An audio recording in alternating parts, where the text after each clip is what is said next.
I have a question regarding the limitations on human experience. Specifically, I would like to locate them, or at least one facet of them for now. You see, sometimes I wake up and I think, shit, I feel pretty good today. And don't get me wrong, good is enough, but on account of being a human, I do have this ingrained curiosity that makes me wonder about the extremes of every idea, thus leading me to the question, just how good is it possible to feel? And I'm not talking about happiness here, although I'm sure it's all related. I'm talking more about the functionality of this mind and body that my consciousness inhabits. Feeling good, to me, is about having strong and consistent energy levels. It's about feeling clear-headed and mentally sharp and able to focus, being free from aches and pains, being low stress, steady mood, and a good state of mind. It's really about feeling like I have the entire extent of my faculties at my full disposal. In a nutshell, I'm talking like limitless, but without the pill. Alright, maybe a few pills, but nothing illegal. To me, this is the natural high. So it's a question about potential, the potential of our everyday experience. If I sleep 7 hours, I feel better than if I sleep 6. If I eat good food, I have more energy.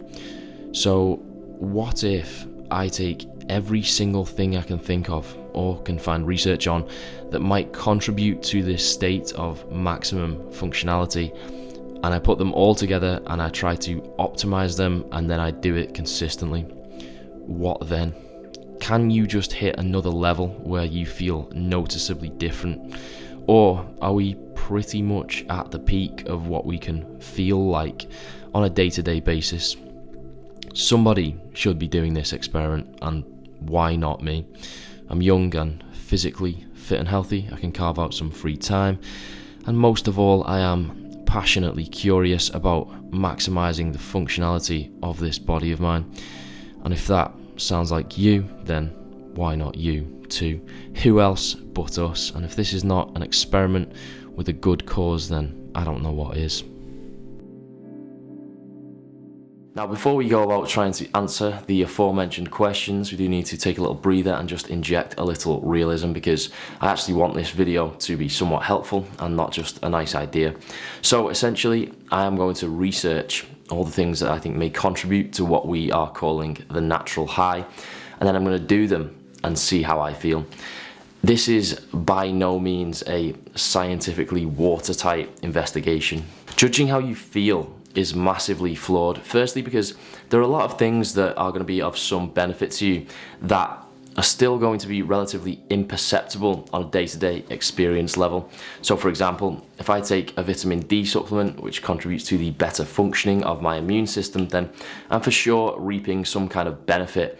But I don't feel that working. I don't get a notification every time my body fights off some new pathogen or avoids infection. And so for all of those things, we're really just going to have to put some faith in the science. Secondly, judging things based on how you feel opens you up to the huge potential for placebo-driven bias. How many times have you heard somebody saying, oh, I was having this issue and then I took this out of my diet, or I put this into my diet, or I stopped doing this and the issue completely went away? And you're like, all right, Dave, I get it. Like, you saw some correlation, but that doesn't necessarily imply causation. You don't need to go around telling everyone that they should quit dairy just because you stopped getting backache when you didn't buy Crunch Corners 1 week. Do you know what I mean? We have to be very aware of our own personal tendency to see causation where there is only correlation. We need to be open-minded about true causes.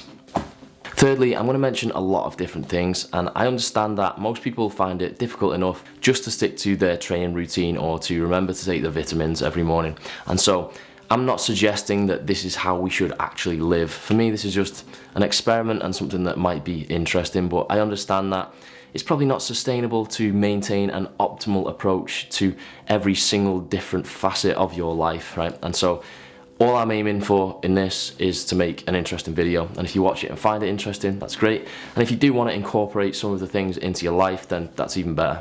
So finally, just some personal expectations. Not that I want to impose too many preconceived ideas on this, but I don't think that I'm gonna wake up all of a sudden and start to feel superhuman as a result of this. I suspect I'm probably quite close to the peak of what you can feel and experience as a person. I know that sounds weird, but I just mean that I eat quite well, I think I sleep quite well, I don't really drink alcohol, and I have a relatively stress-free lifestyle. And so I'm not really sure how much room there is beyond that, but it's certainly not going to stop me from trying. I think I'm just putting the brakes on these expectations a little bit because I don't want to create this weird cult thing where we're all like, yeah, like get too much in our heads and think that we're, you know, superhumans and then start having conventions in the desert once a year and stuff like that. Anyway, it's not going to stop me from trying. Let's just do it, eh? So to go about answering my question, I looked into the factors that could contribute to the natural high, and I quickly realised that there are a lot. There are the obvious ones, like getting plenty of good quality sleep and drinking enough water, and then there's the less obvious stuff, like how spending time in nature can improve your memory, or like how you're more creative simply whilst walking than you are whilst sat still, or like how creative writing can actually boost people's immune systems. I don't know how, actually not even the people who did the study know how, but I think that's pretty interesting, right? There is a sea of information out there, and I feel like I just opened up a can of worms. So to tidy this up, I just want to lay out some general categories for these factors. We have sleep, of course. Diet is also surely an important one. Supplementation, I expect, will be closely related to diet, since a lot of dietary supplements seem to only have an effect if there is already a deficiency, but there are some other things that I want to look into there as well.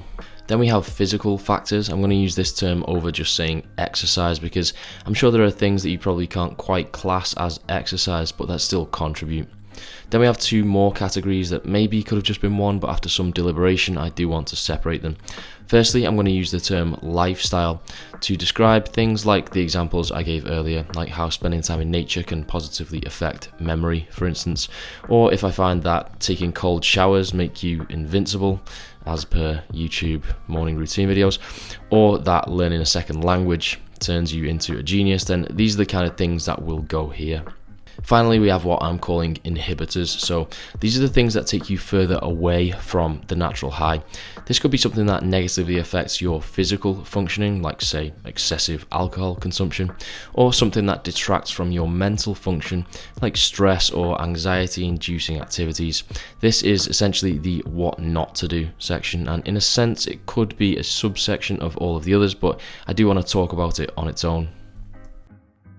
Now, I've spent roughly 31 years trying to be a less shit person, and if there's one thing that I've learned, it's that if you want to make progress with anything, it's best to start by laying down some fundamentals, mastering those before layering everything else on top of those foundations. You build from the ground up. So if, for example, you want to try and get in shape, then you start just by tidying up your diet a little bit and doing some basic workouts. If you've never touched a weight before, you don't just walk straight into the gym on day one and start trying to snatch. Or if you've been spending your days lying on the couch covered in Cheeto dust, then you start with something basic, like trying to get your average daily step count above 14, before you go ahead and book that spot on the Ironman triathlon. So in my pursuit of the natural high, I think that I should apply this same principle. However, in order to do that, I need some kind of hierarchy of importance, and that's where it gets a little bit tricky, and I'll tell you why. Remember when I said that a lot of supplements only have a positive effect if there's already a deficiency? Well, it's a little bit broader than that. It's probably more accurate to say that lots of supplements only have a positive effect if there is an underlying issue or ailment. Supplementing with zinc can increase free testosterone if the individual is deficient in zinc. Curcumin can improve mental state if the individual suffers with anxiety or depression. But if you're not deficient in zinc and you are of sound mental health, then taking these probably won't do anything. And actually, this is quite an underlying theme across all types of interventions, not just supplements. If you paused the video earlier and read the title of the study where I mentioned that creative writing had been shown to improve immune system function, you'll have noticed that that was in patients with human immunodeficiency virus. And it's not accurate to assume that you can extrapolate that to a healthy population and say that if you have a normally functioning immune system, you'll still see marked improvements by doing this, because there are lots of instances like this where particular interventions only improve specific outcomes up to a point. And this makes me think, is this all just about plugging gaps? Is it just about fixing issues to bring you back up to baseline? And is the pinnacle of feeling good, the natural high, if you will, simply the absence of deficiencies and deficits and disorders, be that a sleep deficit or a nutritional deficiency or an unsettled mental state? Well, no, it's not. But I do think that this is a large part of it, and definitely where we should start. And the implication of this is that your hierarchy of importance is probably different to mine, because for the most part, it's dependent not on what extra you can do to obtain some kind of edge, at least not yet, but rather on what's holding you back, simply from being a fully functioning human being, no more and no less. So I'm going to take each of the topics I mentioned and flesh them out in subsequent deep dive type videos, but for now I'm going to start by laying some foundations and addressing those most obvious things that could be holding me back. So this is where I'll start. First, although I think I already sleep quite well, I do still think there's probably some room for improvement. I'd say I average maybe 6.5 to 7.5 hours per night, but if another hour is going to make a difference, then I want that hour. Now, unfortunately, it's not quite as easy as just deciding to sleep for longer, particularly as I already wake up without an alarm. And so that is going to take some nurturing, and I think that will be the first topic that I cover in depth. Second, one thing that I already did but do plan on maintaining was gain some body fat. If you've watched my videos over the past 5 to 7 years, then you'll know that I've spent most of my adult life being pretty lean, and although I don't think I've ever really experienced any significant downsides to this, how can I truly be sure if I've pretty much always been fairly low body fat? One thing that is massively important to me is having good and consistent energy levels, and if there's a chance that these can improve simply by eating a bit more, then I'm going to do that, because it's not exactly hard to just eat some more, is it? Finally, I will be trying to reduce my screen time. I think because my living entails being on social media, I've always given myself a bit of a free pass with this. But if I'm truly honest with myself, there is still a lot of unnecessary scrolling, and I do think that affects my focus and concentration. Again, I will go deeper into this specifically in its own video, but for now I'm just laying some foundations. So these 3 things might seem quite basic, but usually it's the basic things that make the most difference, so that's where I'm going to start. This isn't an I tried this for 30 days ...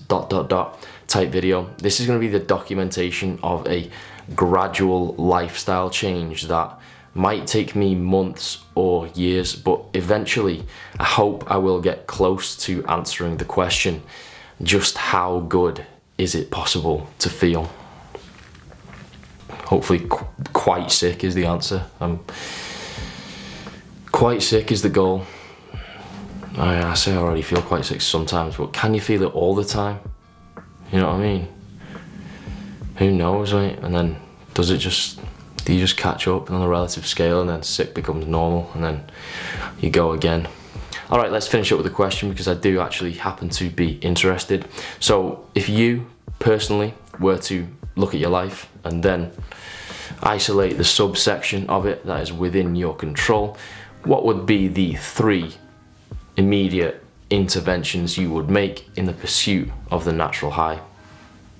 I'm not saying you have to do them, you know, but maybe if you just think of what they are, you might look at them and think, that could be quite easy and it could make quite a big difference. You might give it a try. All right, see you later. Joey Lenny is my hero.